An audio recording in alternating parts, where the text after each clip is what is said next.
Oke.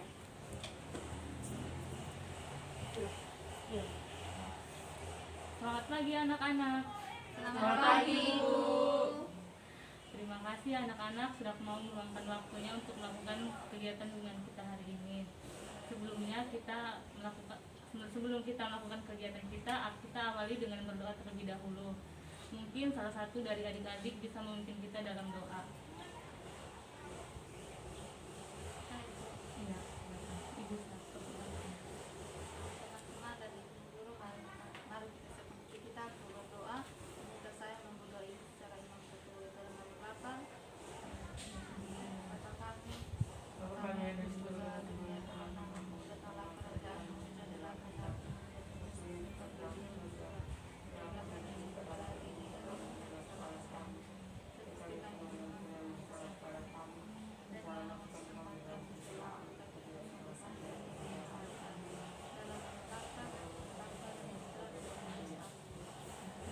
Ini sebelumnya Ibu mau tanya kabar dari adik-adik. Sebelumnya Ibu mau tahu kabar dari adik-adik ini. Bagaimana kabarnya hari ini? Baik, Ibu. Ibu juga apa kabar? Ibu juga baik, syukurlah kalau begitu.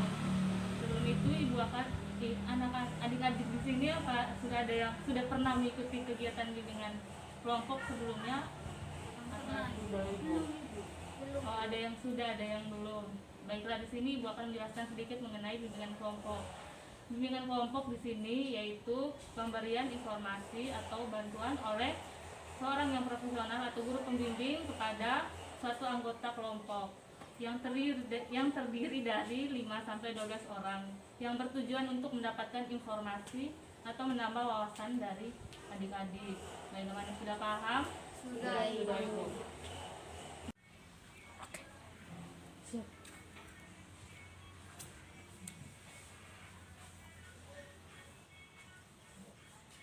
Jadi bagaimana, adik-adik sudah tahu mengenai bimbingan kelompok tadi yang Ibu jelaskan? Sudah, Ibu. Oh, sebelum itu, apakah adik-adik di sini sudah mengenal satu sama lain? Belum. Oh, baiklah. Kalau begitu kita perkenalkan diri terlebih dahulu. Di sini Ibu memulai ya. Ini perkenalkan, nama Ibu Marina Yunita Nongko, biasa dipanggil dengan Ibu Yuni. Mungkin dimulai dari teman adik yang sebelah kiri Ibu. Baik, Ibu. Oh, perkenalkan, nama saya Marina Rianti, biasa dipanggil Elin. Saya dari kelas 12 IPA 2. Perkenalkan, nama saya Fitri Kami. Saya dari kelas 12 IPA 1, Ibu. Perkenalkan, nama saya Elsa. Saya dari kelas 12 IPA 3. Perkenalkan, nama saya Ibu sendiri, saya dari NI 12 10 IPA 1 Ibu. Perkenalkan, nama saya Emilia, biasa dipanggil Lia. Saya dari kelas 10 PS 1. Oke, baiklah, karena semua sudah memperkenalkan diri, Bu harap semoga semuanya bisa saling mengenal lebih dalam lagi. Ini sebelum kita melanjutkan aktivitas kita, Ibu ingin mengajak adik-adik sekalian untuk bermain game. Bagaimana, setuju? Setuju, Ibu. Gamenya di sini itu judulnya rangkaian kata, di mana adik-adik diminta untuk menyebut nama dari teman adik sebelumnya. Contohnya seperti ini Ibu kan di sini nama Ibu kan Ibu Yuni. Jadi Ibu bilang rangkaian kata mulai dari sebelah kiri. Elin. Jadi Elin bilang nama Elin, terus Fitri menjawab dari sebelah Elin Fitri. Terus Elin, Fitri, Elsa. Terus Elsa kan bilang ini Elin, Fitri, Elsa bernama Patra gitu. Oh, bagaimana adik-adik? Bisa, Ibu. Bisa, Sudah Ibu. mengerti? Paham. Iya. Sampai di sini tuh, Ibu. Putar gitu. Iya, putar sampai di sebelah ini. Oke. Sebelah kanan Ibu. Ya, kalau begitu kita mulai permainan kita hari ini. Ini dimulai dari Elin. Rangkaian kata.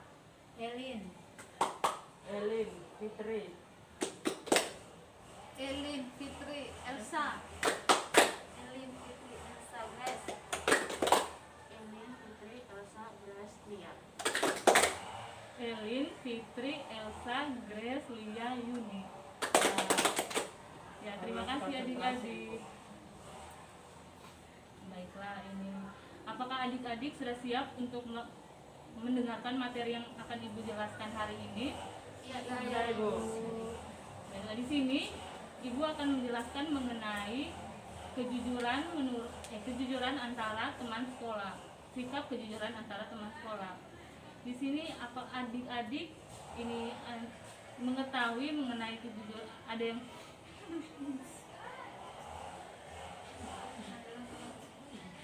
ini di sini adik-adik ini apakah adik-adik mengetahui apa itu kejujuran? Ada yang pengertian dari kejujuran itu apa?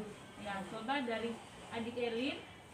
Menyampaikan segala sesuatu yang benar-benar dialami, itu tidak tipu-tipu. Ya, tepat sekali. Ada lagi yang menjawab? Ya, silakan. Seperti yang teman Elin bilang tadi, menyampaikan sesuatu hal yang benar-benar terjadi, benar-benar nyata, bukan maksudnya apa yang terjadi itu yang diceritakan, bukan kita hal-hal lain. Ya, baik sekali jawaban dari adik Elin sama adik Elsa. Di sini jawaban dari adik Elin dan adik Elsa ini tidak salah. Itu benar. Dan di sini Ibu akan menambahkan mengenai pengertian dari kejujuran itu sendiri. Di sini kejujuran itu kejujuran dari menurut para ahli itu ada yang pertama itu dari Kusuma. Dia mengatakan bahwa kejujuran merupakan suatu keputusan seseorang untuk mengungkapkan kata-katanya. Perbuatan yang tidak dimanipulasi dengan cara berbohong atau menipu orang lain untuk keuntungan dirinya. Yang kedua menurut Mustari, dia mengatakan bahwa jujur adalah suatu yang didasarkan pada upaya menjadikan dirinya sebagai orang yang selalu dapat dipercaya dalam perkataan, tindakan, dan pekerjaan, baik terhadap dirinya maupun pihak lain. Dan yang ketiga itu Juria. Dari Juria ini mengatakan kejujuran dapat ditambahkan pada diri siswa.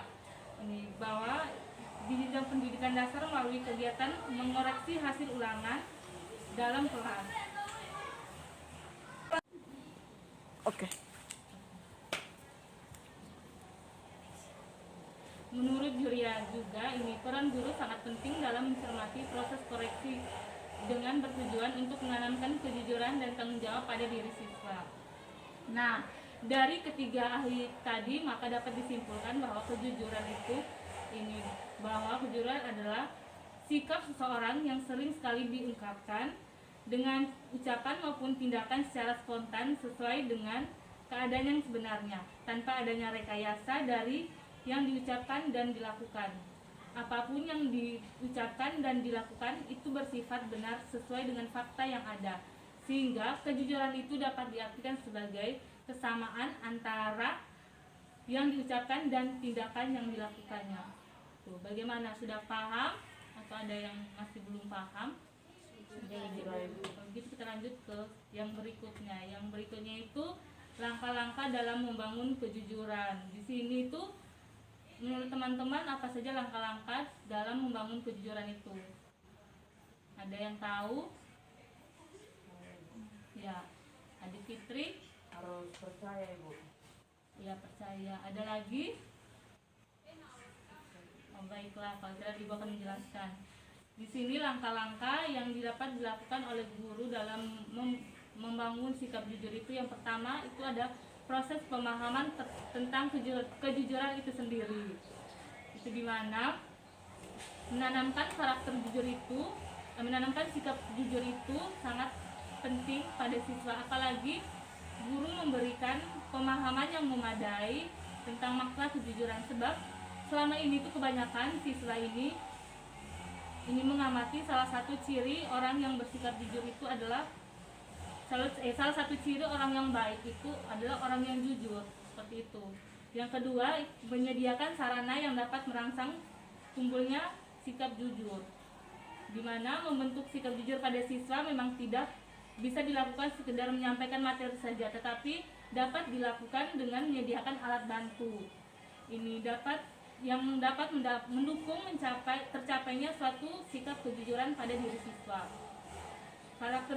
Sikap jujur ini tidak hanya harus dipahami oleh siswa, tetapi juga harus dibiasakan di sekolah. Bukan hanya diberikan materi saja mengenai kejujuran, tapi juga harus bisa dibiasakan, dipraktekkan di sekolah. Seperti itu.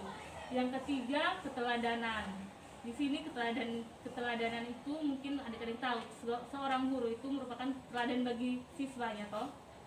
Jadi di sini guru merupakan sosok panutan bagi siswa yang segala gerak dan geriknya itu ditiru oleh siswa. Jadi guru harus memberikan contoh yang konkret dengan cara selalu bersikap jujur dan disiplin dalam setiap kesempatan. Ini selain guru, orang tua juga memegang peran penting dalam menumbuhkan karakter jujur, menumbuhkan sikap jujur kepada siswa. Sekolah memerlukan kerjasama yang baik dengan orang tua agar membantu program pengembangan sikap jujur yang diselenggarakan di sekolah. Dan yang terakhir itu terbuka, di mana di lingkungan sekolah guru harus berusaha membangun sikap keterbukaan dengan siswanya. Jika siswanya melakukan pelanggaran, sebaiknya guru tersebut menegurnya. Bukan malah guru tahu siswa itu berbuat salah, tapi dia tidak berusaha menutupi kesalahan dari siswa tersebut. Seperti di film Penthouse, mungkin ada adik-adik ada yang menonton Penthouse yang menjadi guru di sana. Yang berikutnya itu faktor-faktor yang mempengaruhi terbentuknya sikap jujur. Di sini ada beberapa faktor, ada 6 faktor yang mempengaruhi pembentukan sikap jujur. Yang pertama itu ada faktor pribadi, di mana apa yang telah dan sedang kita alami ini akan ikut membentuk dan mempengaruhi penghayatan kita terhadap stimulus sosial. Tuh. Yang kedua, pengaruh orang lain. Di sini orang lain di sekitar kita merupakan salah satu di antara komponen sosial yang ikut mempengaruhi sikap kita. Seseorang yang dianggap penting, contohnya seperti orang tua kita. Jadi dalam keluarga misalnya, dalam keluarga kita selalu harus menerapkan sikap jujur. Jadi sikap jujur dari kedua orang tua kita yang ada dalam rumah ini kan kita bisa terapkan di luar rumah nih kan, dengan selalu bersikap jujur dengan orang lain gitu. Dan yang berikutnya itu faktor kebudayaan, di mana faktor kebudayaan di sini kita hidup dan dibesarkan dan mempunyai pengaruh besar terhadap pembentukan sikap kita. Jadi lingkungan budaya merupakan lingkungan yang berkenan dengan segala hasil kreasi manusia. Itu, seperti itu. Yang berikutnya itu pengaruh faktor emosional. Di sini tidak semua bentuk sikap dipengaruhi oleh stimulus lingkungan dan pengalaman pribadi seseorang. Kadang-kadang sesuatu bentuk sikap merupakan pernyataan yang didasari oleh emosi yang berfungsi sebagai penyaluran frustasi atau pengalihan bentuk mekanisme pertahanan ego. Ya, baik, sampai di sini saja materi yang Ibu berikan. Bagaimana anak-anak? Apakah ada yang kurang memahami materi kita hari ini atau ada yang ingin mengemukakan pendapatnya untuk bertanya?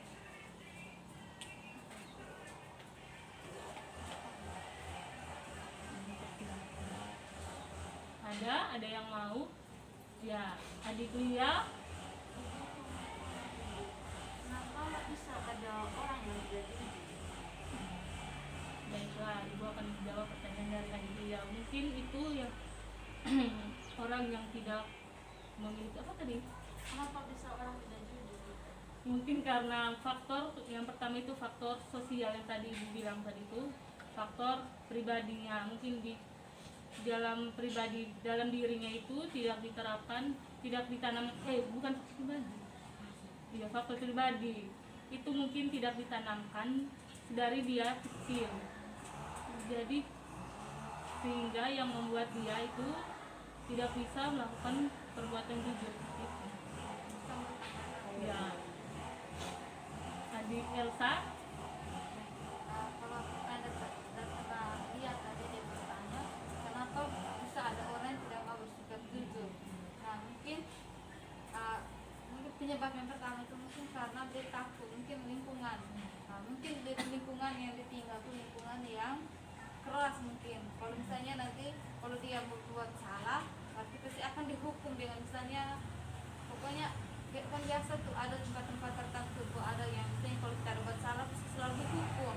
Nah mungkin dia takut dia dihukum, jadi dia itu tidak jujur karena takutnya nanti kalau dia mengatakan sejujurnya yang ada nanti masyarakat atau orang-orang di lingkungan yang dia tinggal itu akan menghukum dia. Gitu. Iya, baik sekali teman adik Elsa. Mungkin masih ada lagi Saya ibu. ya teman adik Fitri. Kalau dari saya ibu, karena ada beberapa yang tidak hidup, karena menurut mereka tidak jujur juga bisa menjadi hal yang baik untuk mereka ibu. Jadi kalau contoh mereka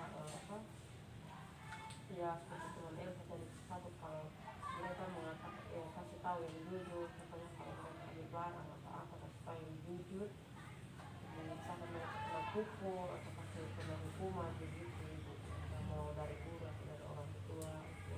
Ya, baik sekali adik Fitri. Terima kasih untuk adik Fitri dan adik Elsa yang ini mengeluarkan menambah jawabannya. Di sini ini masih ada lagi yang bertanya atau menambah? Ada yang menanya. Oh iya, silakan adik Erlin.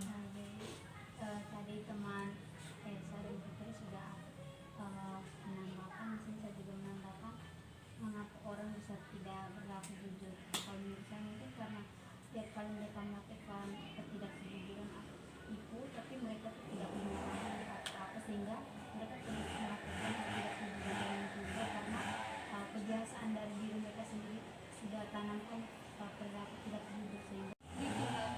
Oke.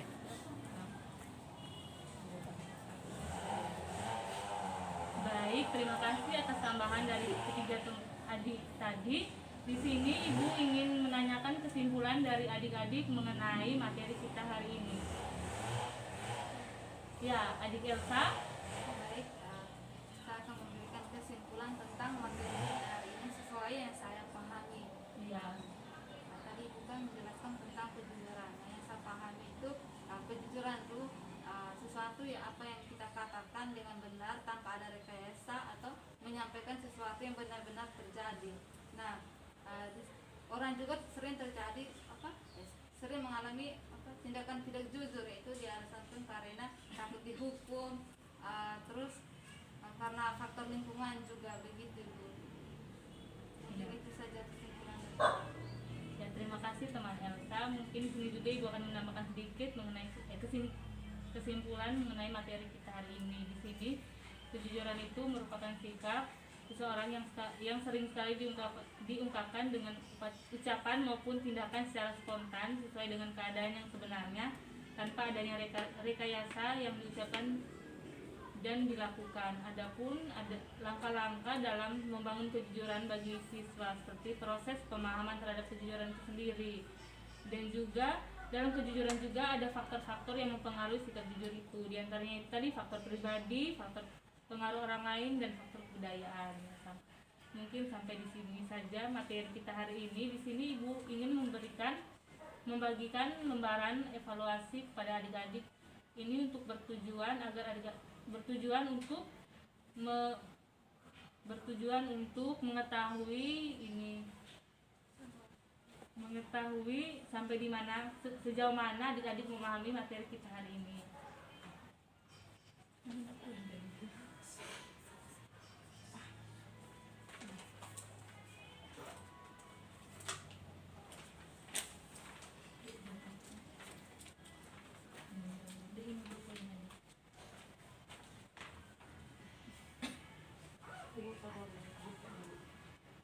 Sabar.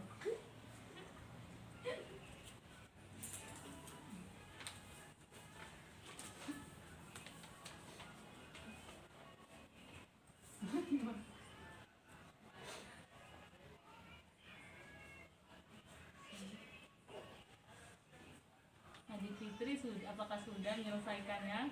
Minggu lagi sedikit.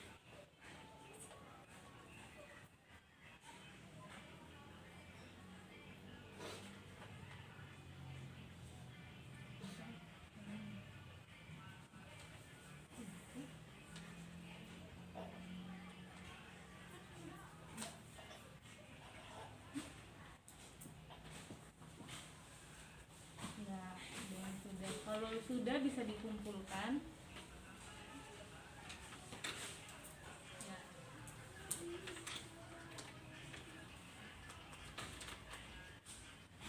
Ya, terima kasih untuk adik-adik karena